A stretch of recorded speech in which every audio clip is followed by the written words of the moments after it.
Welcome to Real Estate and Taxes with Lakshay. I will be helping you minimize your taxes. All right. Good afternoon, everyone. My name is Lakshay. Welcome to my Tuesday session on real estate and taxes. And today's topic is very near and dear to every one of us. It's called, what is the new capital gains tax in 2024? Very recently, we had an announcement by the federal government in regards to changes to the capital gains tax rate. So today, we're going to go a little bit in depth and understand what are those changes and how does it impact us as a realtor, as a real estate brokerage owner, or as a property investor. So first and foremost, federal government had announced that there will be changes to bring tax fairness, which means we're going to tax wealthy people a little bit more. In past, capital gains tax has been 50% on the profit. So if you had let's assume you purchased a home for $500,000 and you sold it at $1 million, your capital gains would be $500,000. So $1 million minus 500.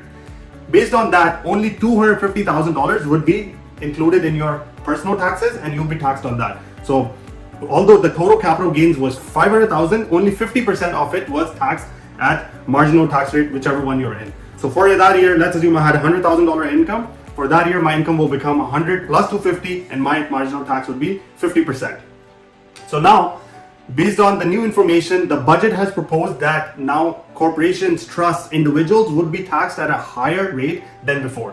Before it was 50%, but now on first $250,000, it still stays at 50%, but anything above the $250K mark, it will be 66%. Yes, you heard it right. The capital gains tax will now be 2/3 rate rather than the 50% that it was proposed in the past. The changes, if everything goes through, the changes will be impacting in June 25. This technically motivates any of the property owners who don't really want to sell but don't want to be paying a heavy tax. So they might be interested in selling the property. So if you're in the business of real estate or if you're a realtor, this is the time to maybe talk to your motivated buyers or sellers in order to get more listings. So this is how it technically breaks down. So let's assume in this example, we have an Ontario resident who had 100K in income and 300K in capital gains. In the first criteria, you can notice that the first 150K is being taxed regularly, capital gains which is not taxed, and the remainder of 150, which is in the gray area, is not being taxed. That is technically in the current year. So he had a salary of $100,000 and a $300,000 capital gain. So his total income for the year became $400,000. Because 50% of the capital gains is taxable, only 150 is being taxed and the other 150 is not being taxed. What happens in current year after the changes? After the changes, your 2025, your capital gains that will be kept with you is $141,000, whereas the taxed portion becomes higher. It becomes $158,000.3K, which is roughly 66% of the capital gains. All right, so let's take a step back and let's define what capital gains tax is. Well, capital gains is technically just profit. Whenever you have something that you have an asset, or let's say a cottage or mutual fund or investment property that you've purchased, you might have purchased it at one point and at $100 and then you sold it at $150. That profit is technically capital gains. And that $50 is technically taxed at 50% of the income. That means it gets added to your personal income for that year. So if I have $50 in profit and my income for that year is also $75, so 50 plus 75, 125 would be my total income for that year, and I'll be paying taxes on that.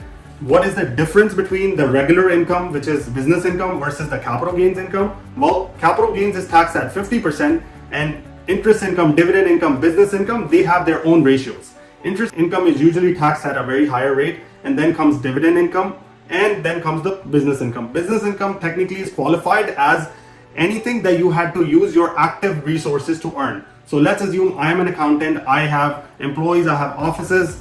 My business income source would technically be accounting services that I'm provided. So those are actually taxed at a lower rate than if I were to buy a property under my business and then maybe flip it for a profit. Those would still be taxed at 50% because those will be considered an asset being sold, which means it's a capital gains tax. If it's a business income, it comes from regular operations like providing services, tax filing, consultation, bookkeeping. These are all taxed at a lower rate, which is 12.2%. Capital gains is taxed at a higher rate, which is 50% up until 250K, and after that it will be taxed at 66%, and that is what the change is.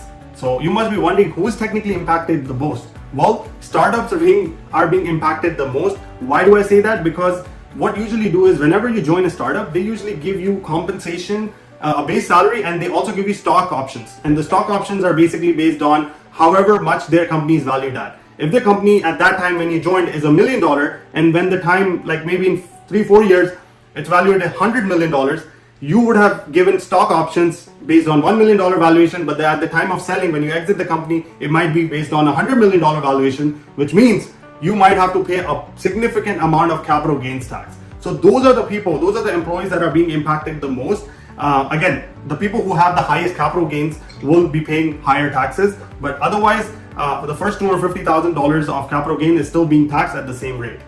Individuals also selling, the second category would be individuals selling homes with capital gains greater than 250K. So if you had a property for maybe 20 years in the family, and you purchase it and now you sell it and it was your investment, those people would still be taxed at a very high rate. The first 250 will be taxed at 50%.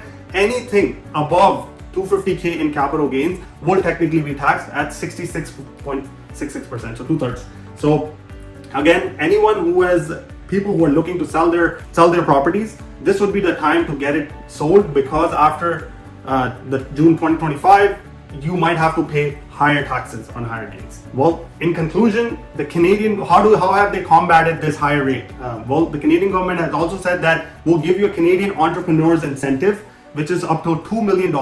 It basically means we're going to increase your capital gains exemption limit. I'll show you a chart in the next slideshow in order to give you a complete breakdown, but Canadian entrepreneurs incentive is a new concept which will technically bring your taxable capital gain down, and this is simply for any Canadian entrepreneur that has been getting funding and growing their startup to a unicorn maybe. The second point is lifetime capital gains exemption. The lifetime capital gain exemption used to be $1 million and now it's $1.25 million. How can we use it? Well, the idea is if you had a business and you operated for 20 years and eventually you decided to sell the business in the market, and when you sold it, you must have had a capital gain. The first $1.25 million is actually tax exempt. And that's amazing, because someone who is actually, putting their hard work in the business for so many years, they don't want to be paying taxes at the time of exit, right? So the first $1.25 million is completely tax-free for anyone selling an active business. Some of the other people I would say are impacted is when it comes to rental properties. I feel like there'll be a lower supply as less people will be looking to buy a second property as an investor, because what happens is people don't want to pay higher taxes. So they might even be looking at other places where they want to, put their money in. They're not going to increase their portfolio of investment just because of this higher tax rate. Rental property owners will personally be encouraged to sell the property before this comes into effect. That's what I would highly recommend. If you have owned a property for a very long time and the capital gains will be more than $250,000, then why pay higher tax? Just dispose it off and buy something that will not going to appreciate this much, but at the same time you can put your exit out of the profit without paying a lot of taxes. Here's a breakdown of the Canadian Entrepreneurs Incentive. This is the $2 million incentive. Usually capital gains tax is calculated based on the lifetime capital gains exemption is given on the left side. This left side column is given based on how much your business was sold at. But with the enhanced lifetime capital gains incentive, you can see in column number 3, you are getting 666 being added, then 791 in the following year, 2.6 million, so on and so forth. This slide, I know it's a little bit confusing, but I just wanted to throw it out there that with the Canadian Entrepreneurs Incentive, you are going to be eligible to pay lower taxes on eligible capital gains of up to $2 million. That's all I wanted to give you guys a gist of. Perfect. All right. Thank you very much once again for joining in. My name is Lakshay. You can also watch all of these recorded sessions on YouTube. My YouTube channel name is Real Estate and Taxes with Lakshay, and you can watch the recordings there. Thank you and have a good day. See you next Tuesday at 2 p.m. Bye-bye.